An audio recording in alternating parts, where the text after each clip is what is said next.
Bien chicos, les saluda el profesor Roberto Irigoyen, encargado del área de química en tu academia Élite, y en esta oportunidad te invito para que nos sigas en la plataforma de Élite Class, acompañándome a desarrollar la semana número 10 correspondiente al tema de soluciones, donde vamos a ver las concentraciones molar, normal, porcentajes, densidad y también lo que corresponde al potencial de hidrógeno. Sin más entonces, acompáñame a desarrollar.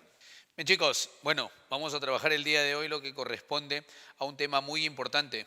Me refiero a soluciones. ¿Qué vamos a aprender de soluciones? Primero su conceptito. Oye, si hablamos de soluciones, a las soluciones también le podemos llamar disoluciones, que es exactamente lo mismo. Soluciones o disoluciones. Cuando hablamos de las soluciones, dice que son mezclas. Pero, oye, ¿qué tipo de mezclas? Solamente de un solo tipo. Mezclas homogéneas. Son mezclas homogéneas, ¿correcto? Mezclas homogéneas. ¿Y cuál es la característica de una mezcla homogénea? Pues que éstas se presentan en una sola fase, cuyo tamaño aproximado, cuyo diámetro aproximado de sus partículas es desde 0,3 hasta los 10 angstroms. ¿De acuerdo? Ahí está, muchachos. Desde 0,3 hasta 10 angstroms. Ese es el tamaño de las partículas de una mezcla homogénea, o sea, de una solución. Dice que se presentan, ¿correcto? O que presentan masa ¿qué? Presentan masa uniforme. Chévere, mira, ve. ¿Sabes por qué presentan masa uniforme? Porque básicamente estas soluciones se encuentran formando una sola fase. Chévere, ¿listo? Se encuentran formando una sola fase. Es decir, son sistemas monofásicos, ¿correcto? Muy bien. ¿Qué más encontramos? Mira, presentan masa uniforme, es decir, una sola fase, pero también presentan composición, ¿pero qué? Variable, ¿correcto? Presentan composición variable. ¿A qué se refiere con composición variable? A que tú le puedes agregar más, que le puedes agregar menos y va a seguir siendo la misma mezcla. Por ejemplo, tienes un vaso de agua, le metes una cucharadita de sal, agua salada. Si le metes dos, agua salada. Si le metes tres, agua salada. No importa cuánto le vayas a agregar, va a ser siempre la misma. Por eso dice composición variable. Pero también podemos decir acá que tiene composición variable porque no es una reacción química.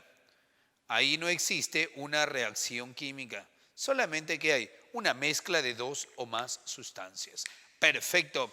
Muy bien. Oye, esa es una solución. Pero las soluciones se pueden separar, claro que sí. ¿Cómo lo separas? Se separan por medios, fíjate, se separan por medios físicos. Medios físicos como por ejemplo ¿cuáles? Destilación, evaporación, ¿correcto? Son medios físicos que me permiten a mí separar los componentes de una solución. ¿Y cuáles son los componentes de una solución, profe? Simplemente estos dos. Los componentes, estamos hablando del soluto y estamos hablando del solvente. Soluto y solvente. Hay dos componentes, ¿correcto? Soluto y solvente. ¿Quién es el soluto? El soluto es la sustancia que se disuelve. Mucho ojo. El soluto es la sustancia que se disuelve. Y el solvente es la sustancia que lo disuelve. No te vayas a olvidar de eso. Soluto es el que se disuelve y solvente es el que lo disuelve. ¿Me entiendes? Perfecto. Entonces, al soluto, ¿cómo también se le conoce al soluto? Se le conoce con el nombre de medio disperso. El soluto, también llamado medio disperso o fase dispersa. Y el solvente se llama medio dispersante, ¿correcto? Medio dispersante o fase dispersante, que es lo mismo. Chévere. Mira, mira. Soluto es el medio disperso y el solvente es el medio dispersante. El soluto es el que se disuelve y el solvente es el que lo disuelve. Simplemente es eso, ¿correcto? Muy bien. Oye, ¿cuáles son las características del soluto? El soluto, ¿qué le proporciona la solución? Fíjate, el soluto lo que le da es el nombre a la solución. El nombre, ¿correcto?, a la solución. El soluto proporciona el nombre a la solución. El nombre. O sea, si nosotros tenemos, correcto, acá el soluto, ese le va a generar, por ejemplo, si yo tengo agua con sal, agua salada. ¿Pero por qué? Porque la sal es el soluto. ¿Te das cuenta? Agua azucarada, porque el azúcar es el soluto. ¿Te das cuenta? Entonces, el soluto le da el nombre a la solución. Y también le da las propiedades como el color, el olor, el sabor. Eso dependen del soluto, ¿correcto? No te olvides, soluto le da el nombre a la solución y también las propiedades como el color, olor, sabor. En cambio, si hablamos del solvente, fíjate bien por acá, el solvente, ¿qué le da el solvente? El solvente lo que le da es el estado físico. Da el estado físico, ¿correcto? Estado físico a la solución. El estado físico de la solución depende del solvente. Profe, ¿cómo así? Es decir, si tú tienes una solución que es sólida, es porque el solvente ha sido un sólido, pues. Si tú tienes una solución que es líquida, es porque el solvente ha sido un líquido. Entonces, el solvente lo que genera es el estado físico a la solución. Genera el estado físico a la solución. Y me olvidaba acá, mira, el solvente, correcto, el solvente puede ser de dos tipos, correcto. Existen solventes polares y existen solventes apolares. Solventes polares y solventes apolares. ¿De acuerdo? También lo pueden llamar disolvente. Ese es el detalle, ¿correcto? Muy bien, hasta ahí tenemos el caso, mira, que es una solución, cuáles son sus componentes. Pero también apréndete una cosita más. En una solución, ojo, en una solución debe existir un soluto y un solvente, como mínimo. Un soluto, un solvente. Cuando existe un soluto y un solvente, la solución, ¿cómo se llama? Binaria, ¿ok? Si hay un soluto y un solvente, la solución es binaria. Dos solutos, un solvente, ternaria. Tres solutos, un solvente, cuaternaria. Cuatro solutos, un solvente, quinaria. Conclusión, en una solución puede existir 1, 2, 3 o más solutos, pero solventes solamente uno, nada más. Solventes únicamente uno, ¿correcto? Si te dicen en una solución que le vas a meter dos solventes, no se puede, pues, no se puede. Y ahora, un detalle también adicional. ¿Sabes cuál de los dos es el que se encuentra en mayor proporción? Pues generalmente el solvente, ¿sí o no? Generalmente es el solvente el que se va a encontrar en mayor proporción frente al soluto. ¿De acuerdo? Ahí tenemos entonces lo que corresponde al concepto y los componentes de una solución. Tipos de soluciones. ¿Cuántos tipos de soluciones encontramos? Vamos a encontrarnos por acá con 4 clasificaciones. Soluciones según el estado físico, según la conductividad eléctrica, según sus propiedades y según su concentración. Si hablamos de las soluciones según el estado físico, aquí encontramos 3 tipos de soluciones: sólidas, líquidas y gaseosas. ¿Cuándo una solución es sólida? Bien sencillo, cuando el solvente es ¿qué? Cuando el solvente es un sólido, pues. Si la solución es sólida, es porque el solvente es un sólido. Profe, ¿y el soluto? No importa el soluto. El soluto puede ser sólido, puede ser líquido o puede ser gas, cualquiera, ¿correcto? Si la solución es sólida, es porque el solvente es sólido. El soluto puede ser, ojo, el soluto puede ser sólido, líquido o gas. Que no se te vaya a olvidar que el estado de la solución depende del solvente, no del soluto. ¿Acá? Una solución líquida. Pues fácil, cuando el solvente es un líquido. Si el solvente es un líquido, la solución va a ser líquida, ¿correcto? Aquí en las soluciones sólidas encontramos, por ejemplo, las famosas aleaciones. El acero, el bronce, el latón, son soluciones sólidas. En las soluciones líquidas, un clásico pues sería el agua con la sal, ¿correcto? El agua es el solvente, la sal es el soluto. Cuando tú lo mezclas, la solución, ¿cómo te va a quedar? Líquida, ¿ves? Y si la solución es gaseosa, es porque estamos hablando que el solvente, ¿quién va a ser? Un gas.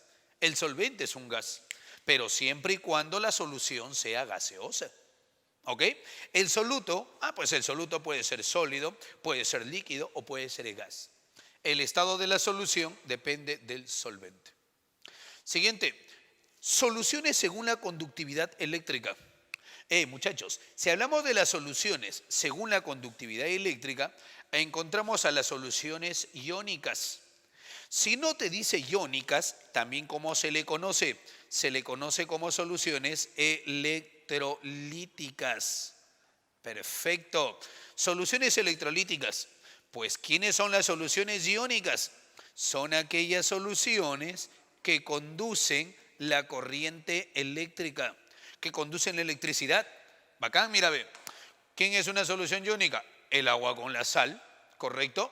El agua con los ácidos. Por ejemplo, el ácido sulfúrico en solución acuosa es conductor de la corriente eléctrica. El vinagre, por ejemplo, que es una solución de ácido acético, es una solución iónica. Conduce la corriente eléctrica. Pero también encontramos por acá a las soluciones moleculares, llamadas también soluciones no electrolíticas. Así, mira, chiquitito. No electrolíticas. Muy bien. Pues, ¿cuál es la característica de estas soluciones no electrolíticas? Facilísimo. Son aquellas soluciones que no conducen, ahí está, no conducen la corriente eléctrica. No conducen la electricidad. Tienes el caso, por ejemplo, del agua con el alcohol. El agua con el alcohol es una solución molecular. No conduce la corriente eléctrica. ¿Te das cuenta? Mira, ahí está, por ejemplo, la famosa dextrosa. La dextrosa es una solución molecular. No conduce la corriente eléctrica. Bien, iónicas, electrolíticas, moleculares, no electrolíticas. Encontramos por acá a las soluciones, fíjate bien en este detalle, según sus propiedades. Mira, mira, mira, qué bonito. En las soluciones, según sus propiedades, vamos a encontrarnos con las soluciones ácidas. ¿Cuándo una solución es ácida? Cuando su pH es menor que 7. Ahí está, chévere. Si el pH es menor que 7, la solución es ácida. En todo caso, si las soluciones son ácidas, es decir, que la concentración de los hidrógenos, la concentración del hidrógeno tiene que ser mayor que la concentración del OH. ¿Ok? Listo. Esa es una solución ácida. Si la concentración del hidrógeno es mayor que la concentración del OH o tiene un pH menor a 7. Una solución es básica o también llamada alcalina, básica o alcalina, cuando su pH es mayor que 7. Si el pH es mayor que 7, la solución es básica. Y si la solución es básica, la concentración de los hidrógenos, pues tiene que ser ¿qué? Menor, ahí está, tiene que ser menor a la concentración de los OHs, ahí está. O sea, el OH tiene que mandar. Recuerda que la característica de las bases es que lleven iones hidroxilo, ahí está el OH. Si es básica, el hidroxilo lo manda al hidrógeno.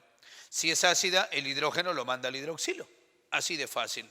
Oye, pero también encontramos a las soluciones que son neutras. ¿Cuándo una solución es neutra? pH igual a 7. Así, mira, ve. Si el pH es igual a 7, perfecto. Y si el pH es igual a 7, quiere decir que la concentración de los hidrógenos y la concentración de los OHs, pues, ¿qué tienen que ser? Iguales.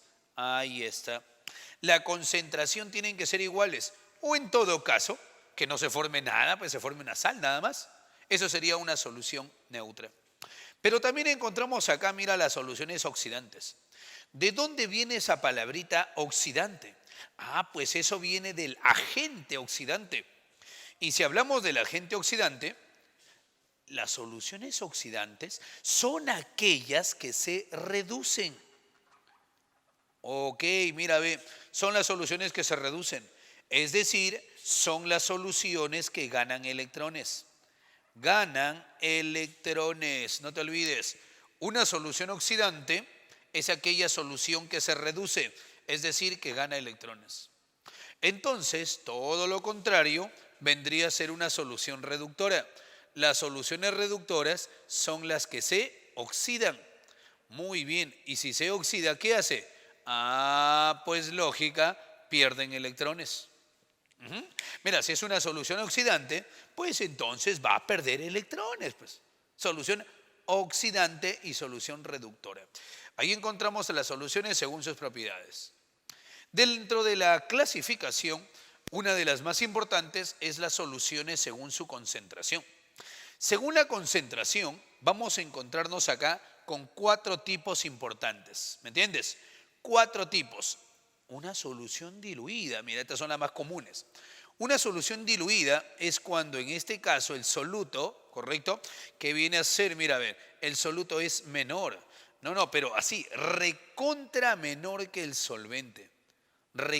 Pero recontra menor que el solvente. Estas soluciones prácticamente se caracterizan porque son, ¿qué? Cristalinas.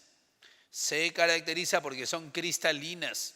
Es decir, de soluto existen pero pequeñísimas, pero muy pequeñísimas concentraciones, muy pequeñas cantidades. Es como si yo te dijera, por ejemplo, a ver, tienes, no sé, oye, vas a endulzarte tu jarrita de refresco, ahí está, tu jarra de limonada tienes ahí, y le metes 1 litro de agua, pero solamente le metes media cucharadita, correcto, de azúcar. Si tú tienes 1 litro de agua y le metes media cucharadita de azúcar, ni siquiera se va a apreciar el sabor, ¿sí o no? ¿Por qué? Porque la cantidad o la proporción de solvente es muchísimo mayor que la proporción de soluto, lo que genera entonces que el azúcar tiene que dispersarse en todo. Entonces pierde color, pierde olor, pierde sabor, pues ¿sí o no? Eso se llama una solución diluida. Esas son las que normalmente utilizamos más, por ejemplo, en nuestra vida diaria. Las señoritas que utilizan solución diluida de acetona, por ejemplo. El vinagre es una solución diluida. El alejía es una solución diluida. Ahí lo tienes ese punto. Oye, pero también encontramos soluciones concentradas.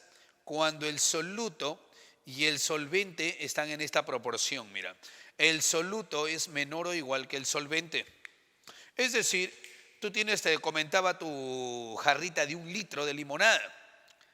Si tú le metes solamente media cucharadita de azúcar, ese sería diluida, porque la proporción de soluto es muchísimo menor que la proporción de solvente.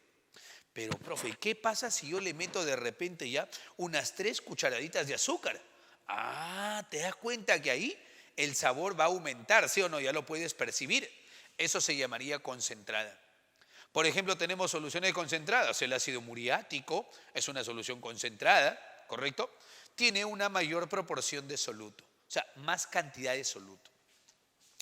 Una de las más importantes son las soluciones saturadas. Una solución es saturada cuando el soluto es igual ¿a quién? Cuando el soluto es igual al solvente. Si el soluto es igual al solvente, la solución es saturada.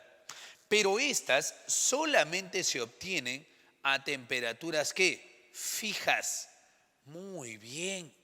Una solución es saturada, escúchame bien, es saturada, pues cuando alcanza su punto de solubilidad. Si alcanza el punto de solubilidad, es una solución saturada. Y si hablamos de la solubilidad, ¿qué es, profe, la solubilidad?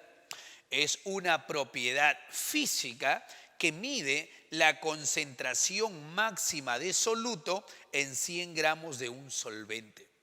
Dicho de otra forma, la solubilidad sería igual ¿a quién?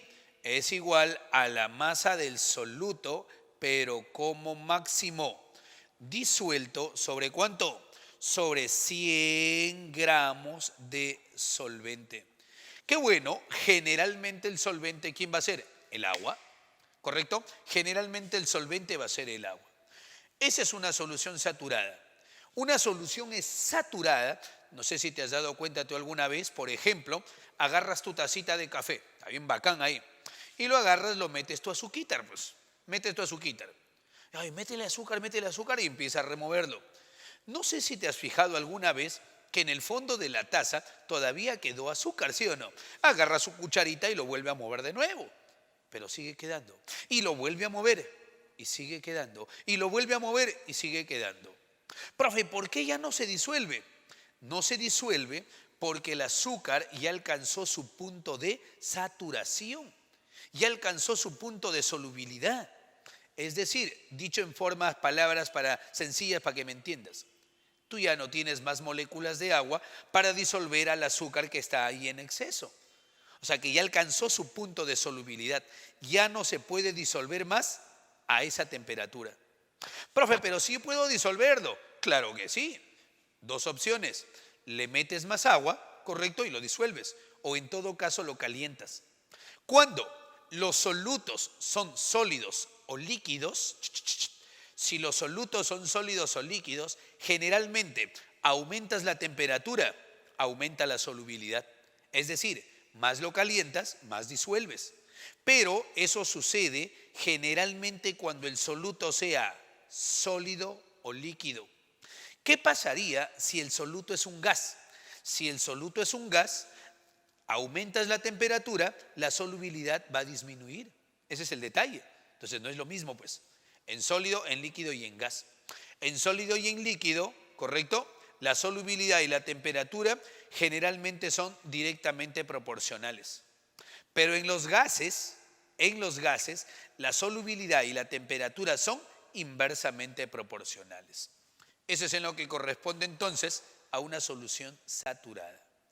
Pero puede darse el caso, un caso especial, donde el soluto en comparación con el solvente, el soluto puede ser mayor, claro que sí, puede ser mayor, pero esto solamente se genera si hay una variación en la temperatura. Escúchalo bien.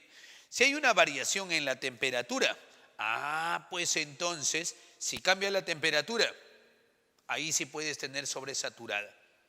O sea, más lo calientas, puedes disolver más soluto en una misma proporción de solvente.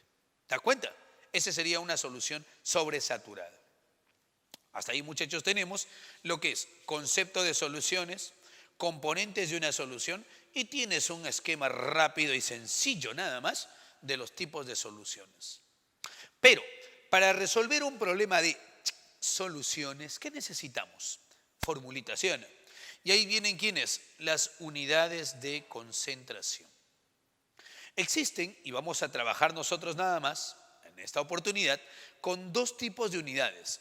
Las unidades físicas y luego las unidades químicas. Dentro de las unidades físicas de concentración, pues ¿a quién encontramos? Encontramos el famoso porcentaje en masa de soluto. Estamos hablando acá del porcentaje en masa del soluto. Puede que te diga porcentaje en masa o puede que te diga porcentaje en peso, ya que químicamente la masa y el peso, ¿qué vienen a ser? Iguales. Entonces, viene por acá, mira, ¿qué dice? Que el porcentaje en masa de soluto, ¿sí? De soluto, siempre va a ser de soluto. Si el problema te pide del solvente, tiene que decírtelo, pues, ¿sí o no? Porcentaje en masa del soluto, ¿a qué sería igual? A la masa del soluto sobre la masa de la solución, todo esto por 100. ¿Ya está? El porcentaje en masa del soluto es igual a la masa del soluto sobre la masa de la solución por 100. ¿De dónde? ¿Qué podemos encontrar acá? Mira, ve, que la masa de la solución es igual a la masa del soluto más la masa del solvente. La masa del soluto más la masa del solvente, juntas te sale la masa de la solución. No te olvides de este dato. Si el soluto está en gramos, la solución también debe estar en gramos. Si el soluto está en kilos, la solución también debe estar en kilos. Ese es el detalle del porcentaje. Entonces, cuando a mí me digan, por ejemplo, una solución, vamos a suponer esto, mira, me dicen una solución al 60%, ¿qué es lo que significa? Tienes que saber interpretarlo. 60% significa que vas a tener 60 gramos de soluto, 100 gramos de solución. 60 de soluto, 100 gramos de solución. Oye, ¿qué pasa si me dicen al 6%? Al 6%, ¿qué vendría a ser? 6 gramos de soluto, 100 gramos de solución. Al 8%, 8 gramos de soluto, 100 gramos de solución. Al 20%, 20 gramos de soluto, 100 de solución. Profe, o sea que la solución siempre va a ser 100. Claro que sí. El soluto puede cambiar. Claro, si cambia el soluto, también cambia el solvente. ¿Por qué? Porque la solución siempre va a seguir siendo 100. Ese es en función del porcentaje. Eso es como tú debes interpretar entonces cuando te digan con porcentaje en masa. Y bien, y tenemos ahora sí lo que corresponde a el porcentaje en volumen del soluto. Oye, ¿cómo poder encontrar el porcentaje en volumen del soluto? Fíjate, si hablamos del porcentaje en volumen de soluto, pues algo pequeñito nomás, ¿qué me dice? Mira, que es igual al volumen del soluto sobre volumen de la solución, todo esto por 100. ¿Entendido? Volumen del soluto, volumen de la solución por 100. ¿De dónde? El volumen de la solución, ¿a qué sería igual? Al volumen del soluto más el volumen del solvente, ¿correcto? Lo que sí hay que respetar, no te olvides, son las unidades. Si el soluto está en litros, la solución también debe estar en litros. Y por ende el solvente también va a estar en litros, pues. Si el soluto está en mililitros, la solución también debe estar en mililitros. O sea, las soluciones tienen que ser con las mismas unidades. ¿Ok? Pero ahora, ¿qué pasa si lo combinamos, hijo? Mira, ve. Si lo combinamos masa con volumen, encontramos el porcentaje en masa por volumen. El porcentaje en masa por volumen, ¿a qué sería igual? Va a ser igual a la masa del soluto, ¿sí? Masa del soluto sobre el volumen de la solución por 100. Chévere, mira, ven. Masa del soluto, volumen de la solución por 100. Si el soluto está en gramos, la solución en mililitros. Si el soluto está en kilos, la solución en litros. ¿Ya? Y por último, dentro de las unidades físicas, encontramos a las llamadas partes por millón. La famosa ppm, así mira, ve, partes por millón. ¿Ok? Y si hablamos de las partes por millón, ¿qué son las partes por millón? ¿Cómo lo hallamos? Es igual a la masa del soluto, pero obligadamente ¿en qué? Obligadamente tiene que estar en miligramos. ¿Entendido? Masa del soluto en miligramos sobre el volumen de la solución tiene que estar sí o sí en litros. Masa del soluto en miligramos, escúchame bien eso, masa del soluto en miligramos sobre volumen de la solución en litros. A eso lo denominamos entonces partes por millón. ¿Entendido? ¿Correcto? Pero hasta ahí tenemos ¿quiénes? Hasta ahí tenemos las unidades físicas. Entremos ahora sí a las unidades químicas de concentración. Dentro de las unidades químicas de concentración nos vamos a encontrar acá con la llamada molaridad.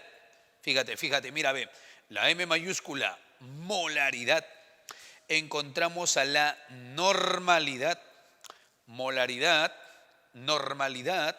Vamos a encontrarnos por acá con la molalidad, no me vayas a confundir eso. Y también, al último, vamos a colocar por acá, mira, ve, para que podamos hallarlo bonito, vamos a encontrar a la fracción molar, pues. ¿Qué vamos a colocarle? FM nomás, FM. A veces lo acostumbran colocar X con una rayita arriba o XY, pero FM vamos a dejarlo.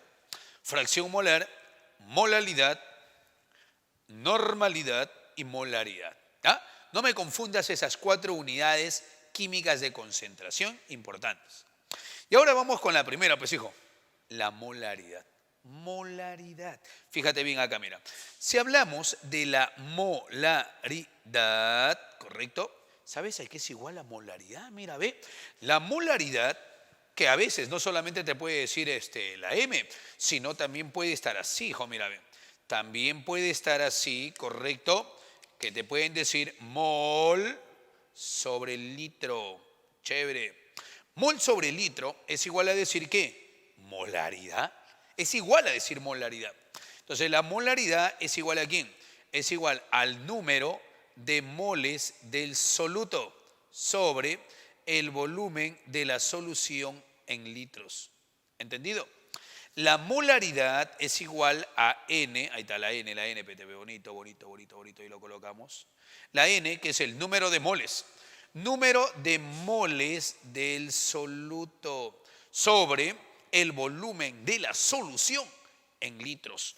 Moles del soluto, volumen de la solución en litros. Oye, pero hay un detalle muy importante acá, hijo, mira, ve, que el número de moles, ¿sabes a qué es igual el número de moles? El número de moles va a ser igual en este caso a la masa del soluto. Masa del soluto, pero esta masa del soluto tiene que estar ¿en qué? En gramos. Masa del soluto en gramos sobre el respectivo PM, que significa peso molecular. Masa del soluto en gramos sobre el peso molecular, eso es lo que le corresponde a ¿quién? Al número de moles. Eso es el número de moles, ¿entendido? Muy bien. O sea que de repente no te dan el número de moles, te dan la masa, pues. O sea, tú tienes que encontrar con la masa y el peso molecular el número de moles. Y si todo esto lo divides, fíjate bien cómo va, mira, ve. Si todo esto lo divides entre el volumen de la solución en litros y tomas extremos y tomas medios, ¿correcto? Pues esto te resulta en una sola fórmula. Esto te queda en una sola fórmula. No te olvides que acá sería el volumen de la solución sobre 1, ¿sí o no? Como si fuera sobre 1. ¿Cómo te quedaría todo esto? Que la molaridad es igual a ¿quién? Dale, dale, mira, ve. Masa del soluto por 1. Entonces te va a quedar la masa del soluto. Pero eso sí, en gramos. Te queda la masa del soluto en gramos. Todo esto sobre ¿quién? Todo sobre el peso molecular del soluto, solo del soluto, peso molecular por volumen de la solución en litros.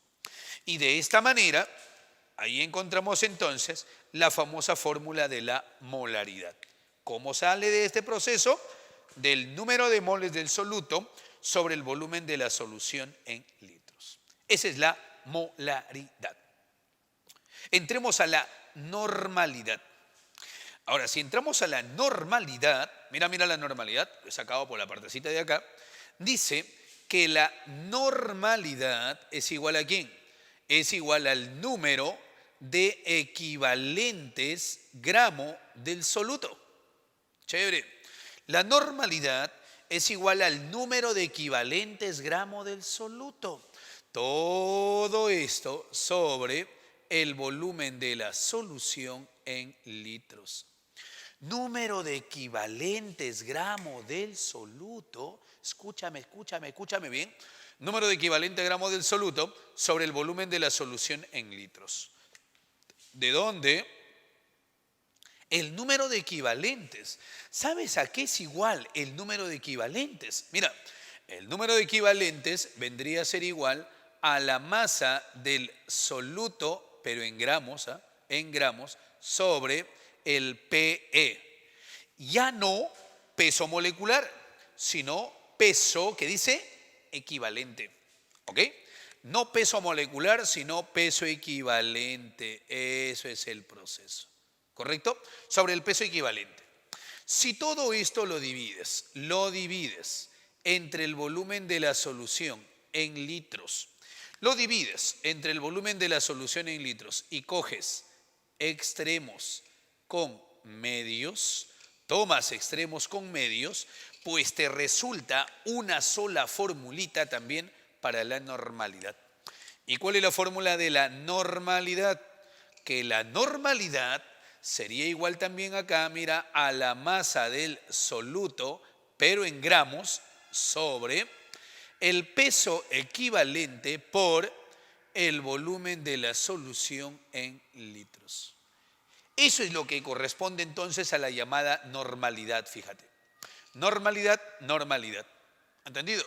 Una cosa es molaridad, que es la masa del soluto sobre el peso molecular por el volumen de la solución en litros, y otra cosa es la normalidad, masa del soluto, peso equivalente por el volumen de la solución en litros. positivos. Profe, ¿qué es lo único que me está cambiando? Peso equivalente, peso molecular. Nada más. El peso molecular es fácil de hallarlo. Es la sumatoria de los pesos atómicos, ¿sí o no? Pero el peso equivalente, acá vamos a ver, mira, a ver. El peso equivalente. El peso equivalente es el verdadero peso con el cual se combinan las sustancias y que se trabajan en una reacción química. Se puede calcular de dos formas. De un elemento, dependiendo pues, si es de un elemento o si es de un compuesto. De un elemento o de un compuesto. Ya, fíjate conmigo para acá. Si el peso equivalente tú lo quieres encontrar de un elemento, ¿sabes a qué es igual? Pues es igual al peso atómico del elemento, peso atómico, escúchalo, peso atómico, sobre su respectivo estado de oxidación. Es el peso atómico sobre su estado de oxidación. Ahí está. Ese es el peso equivalente de un elemento, Por ejemplo, vamos a suponer que te diga que ahí es el peso equivalente del calcio. ¿Puedo hallar yo el peso equivalente del calcio? Claro que sí. ¿Qué digo? Peso atómico. ¿Cuánto vale el peso atómico del calcio? 40, eso ya lo conocemos, sobre ¿cuál es el único estado de oxidación con el cual actúa el calcio? Bueno, dentro de los positivos, es 2, ¿sí o no? Entonces, ¿qué te va a quedar? Exacto. Ese es su peso equivalente, ¿viste? Profe, pero es porque el calcio tiene un estado de oxidación. ¿Qué pasa si el elemento tiene 2, 3 o más estados de oxidación?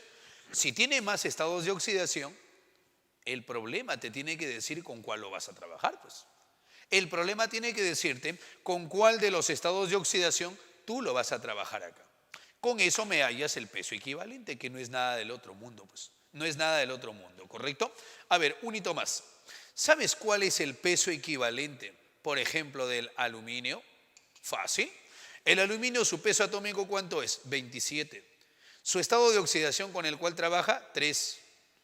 Listo, 3. Entonces, su peso equivalente, 9. Repito, si el elemento tiene 2 o más estados de oxidación, ¿cómo le sacas entonces? Si tiene 2 o más estados de oxidación, el problema te tiene que decir con cuál de los estados de oxidación vas a tener que trabajar. Pero ese es de un elemento. ¿Qué pasa, profe, si me dicen de un compuesto? Mira, el peso equivalente de un compuesto, eso depende, mira, ven. ¿Qué es lo primero que haces? Peso molecular del compuesto sobre un factor de conversión. Peso molecular sobre tita. Perfecto. Peso molecular sobre tita. ¿Y sabes cuánto vale tita? Tita, depende pues. Depende, profe, pero ¿depende de qué? Depende de qué compuesto nosotros estemos hablando. A ver, más o menos desde acá. Listo, lo colocamos por acá. 1, 2, 3 y 4. Los más importantes, los que tienes tú que conocer de todas maneras. El valor de tita depende de qué tipo de compuesto estemos hablando, porque puede ser un ácido, el compuesto puede ser un ácido, puede ser una base, puede ser una sal o puede ser un óxido, ¿correcto?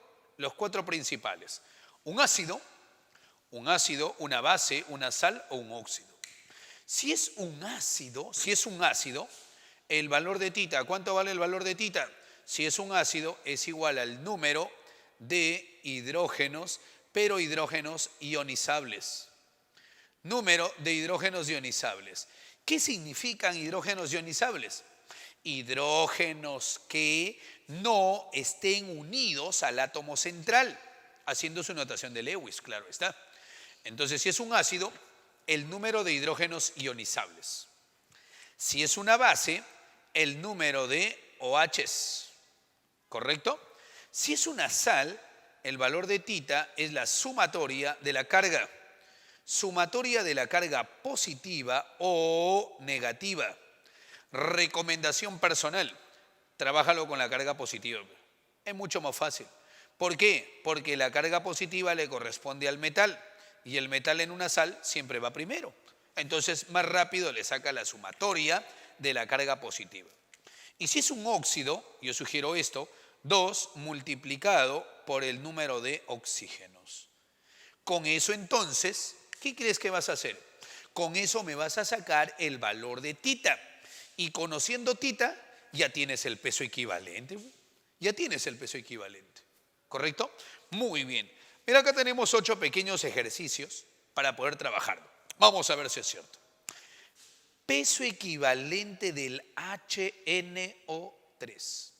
Entonces, para empezar, el HNO3 es un compuesto. Y como es un compuesto, yo tengo que saber cuál es: ácido, base, sal u óxido. Oye, pero el HNO3, ¿quién es? Es un ácido. Como el HNO3 es un ácido, primerito, ¿qué le voy a sacar, hijo? No te olvides. Le sacas el peso molecular. Oxígeno ya sabes que pesa 16. 16 por 3 sería 48. 48 más 14 sería, a ver, 62 más 1, 63. Sobre, es un ácido. Número de hidrógenos ionizables. ¿Cuántos hidrógenos ionizables ves acá? 1. Solamente lleva 1. Entonces, su peso equivalente, ¿cuánto vale, muchachos? 63. Ese es el detalle, ¿correcto? Ese es entonces el valor, 63, ¿correcto? Entonces no te olvides, pues, si el valor de tita es 1, si el valor de tita es 1, a ver, por acá chiquitito lo voy a colocar, mira, más o menos por acá, ¿ok? Si el valor de tita es 1, ¿qué significa eso? Mira, ve, si el valor de tita es igual a 1, significa que peso molecular es igual al peso equivalente. ¿Ya está? Claro que siempre y cuando sea el valor de tita 1, el factor de conversión es 1, peso molecular, peso equivalente es lo mismo. Aquí tienes un caso. Vámonos al segundo, mira. Peso equivalente del H2SO4. ¿De quién estamos hablando? Del ácido sulfúrico. 16 por 4 sería 64, más 32, 96, más los 2 hidrógenos sería 98. ¿Todo sobre cuánto? Sobre 2. ¿Por qué sobre 2? Claro que el ácido sulfúrico tiene 2 hidrógenos ionizables, pues. Como tiene 2 hidrógenos ionizables, su peso equivalente, ¿cuánto es? 49. ¿Te das cuenta? Ah, no, ya no coincidió el peso molecular con peso equivalente, porque el valor de tita ahora sí ha sido 2. Vámonos con el que sigue, mira. Peso equivalente del hidróxido de calcio. ¿Calcio cuánto pesa? 40. Oxígeno, 16. 16 por 2, 32. Más los 2 hidrógenos, 34. Más 40 sería 74. ¿Sobre cuánto? Oye, ¿este quién es? Esta es una base. Entonces, en una base que tengo que mirar, número de OHs. Sobre 2. ¿Por qué? Porque ahí veo 2 OHs. Con esto, 74 sobre 2, ¿cuánto sería? A ver, 37, pues. Esto es 37. Ahí tienes entonces el peso equivalente del hidróxido de calcio. Peso equivalente del hidróxido de aluminio. Es una base, es un hidróxido. Primerito, peso molecular. A ver, dale. Aluminio 27. Eso no te olvides, ¿ah? Hay que saberlo, 27. Oxígeno, 16. 16 por 3, 48, más los 3 que están acá del hidrógeno, sería 51 más 27. 51 más 27 sería 78. ¿Sobre cuánto lo divides? 3, profe. Claro que sí. Es una base, número de OHs. Entonces, 78 sobre 3, ¿cuánto me queda nada más? 26. Excelente. Y de esa manera, ¿qué hemos conseguido? El peso equivalente del ácido y de la base. ¿Te das cuenta? Ese es el peso equivalente. Vámonos para acá, mira. Peso equivalente del cloruro de sodio. Pero el cloruro de sodio, ¿quién es? Una sal. Entonces, primerito le sacamos su peso molecular, pues. ¿Sodio cuánto pesa? 23. Cloro, 35,5. 23 más 35,5 sería 58,5 sobre. Aquí viene lo interesante. Es una sal. Y cuando es una sal, lo que tienes que buscar es la sumatoria de la carga positiva, es decir, la sumatoria del metal. Pues el metal, profe, ¿quién va a ser? El sodio, pues. El metal de una sal es el sodio acá en este caso, es el que va primero. ¿Sabe lo que vas a hacer? Sácale su estado de oxidación. Y el sodio vale más 1, ¿sí o no? Uy, te dice sumatoria de la carga. Entonces simplemente, ¿qué haces? Cantidad de átomos del metal, en este caso del sodio, cantidad de átomos por su estado de oxidación. Tienes un sodio por su estado de oxidación que es más 1, pues te queda 1, ¿sí o no? De tal manera entonces que el peso equivalente sería de 58,5. Listo. Aquí ha coincidido peso equivalente con peso molecular porque el valor de tita vale 1. Bien, pero sigamos todavía, mira. Peso equivalente del carbonato de sodio. ¿Quién es el carbonato de sodio? Es una sal también. Ato, pues. Ato, hito, uro, son sales. Cloruro de sodio, carbonato de sodio, son sales. Sácale el peso molecular. Oxígeno 16. 16 por 3, 48. 48 más 12 sería 60. El sodio pesa 23. 23 por 2, 46 más 60 sería 106. Chévere. ¿Sobre cuánto lo divides? Profe, es una sal. Exacto, es una sal. Me voy al metal. Cada vez que tú tengas una sal, te vas al metal. Y al metal le sacas el estado de oxidación. Ya, pero el sodio solo vale más 1. Ese es su estado de oxidación, ¿sí o no? Esta vez dígame, ¿cuántos sodios tienes? 2. 2 por 1, ahora sí. Profe, pero en la anterior fue 1. Claro, porque solamente había un sodio, pues. Aquí tienes 2 sodios, 2 por 1. Profe, si hay 3, entonces sería 3. Claro, 3 por 1. Profe, ¿y si el estado de oxidación es 2, 2 por 2? Claro que sí. Solo se multiplica la cantidad de átomos del metal por su estado de oxidación. Y con esto sacamos entonces el peso equivalente. 53. ¿Te das cuenta? Mira, ahí está. Vámonos a estos últimos. Peso equivalente del CO2. Uy, pero ¿el CO2 qué es? Es un óxido. Dióxido de carbono. 16 por 2, el oxígeno 16. 16 por 2, 32 más 12 sería 44. ¿Sobre cuánto? Sobre, es un óxido. 2 por el número de oxígenos. Tú tienes 2 oxígenos. 2 por 2, exacto, ahí está. Y de esta manera, 44 sobre 4, ¿cuánto es? Pues 11. ¿Ya está? Ese es el peso equivalente del CO2. 44 sobre 4, 11. Nada más. Vámonos al último, a ver el agua. No, este es un clásico, el agua. Ahí no hay mucho que hacer. El 18, el peso molecular, sobre. Profe, ¿el agua cómo lo considero? ¿Ácido, base, sal u óxido? Yo sugiero óxido. ¿Por qué? ¿Cómo se llama también al agua? Protóxido.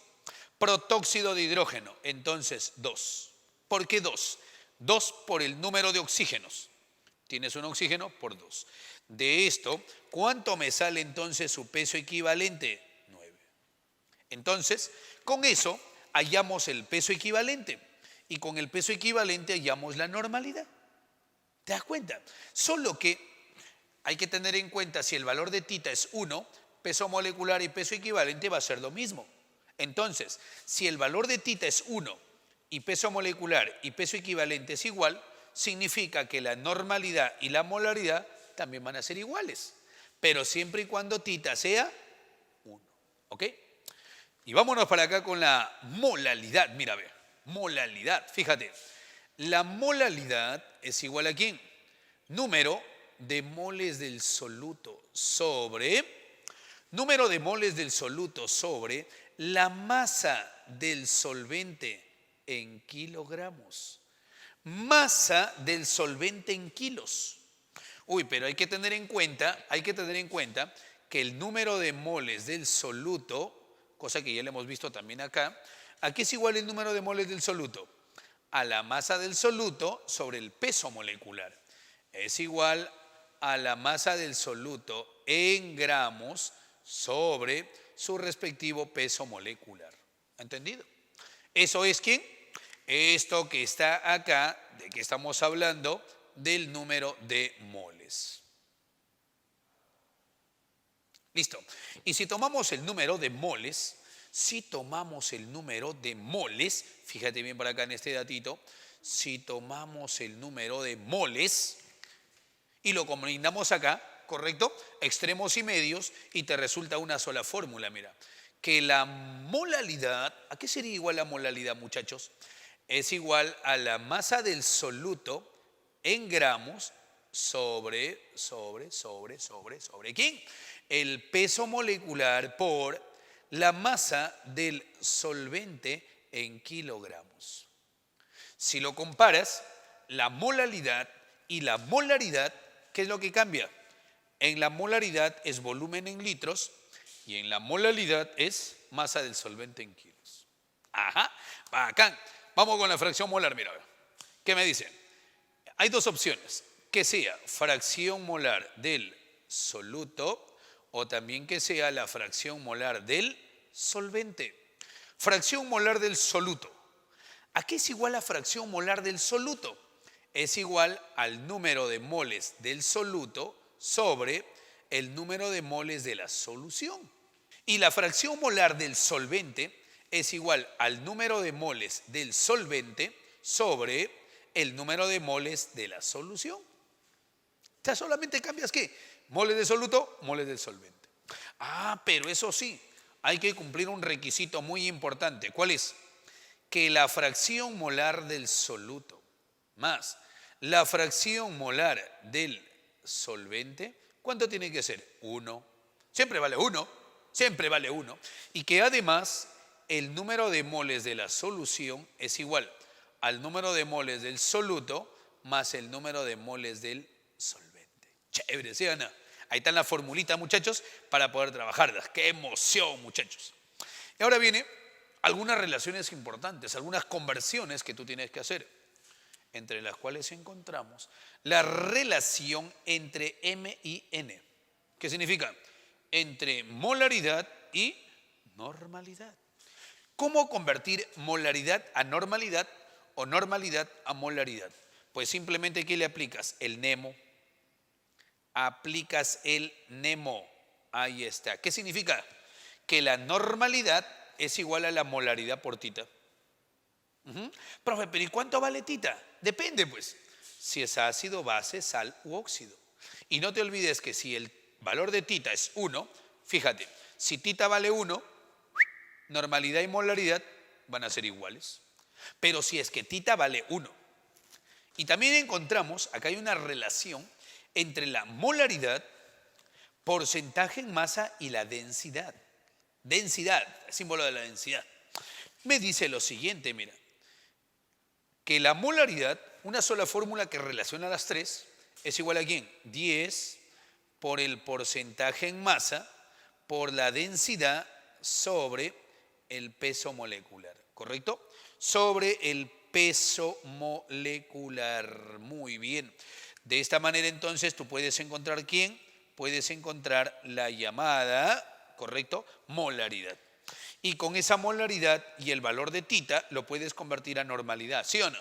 Ya está. Y con eso tienes entonces las llamadas unidades ¿qué? Químicas de concentración.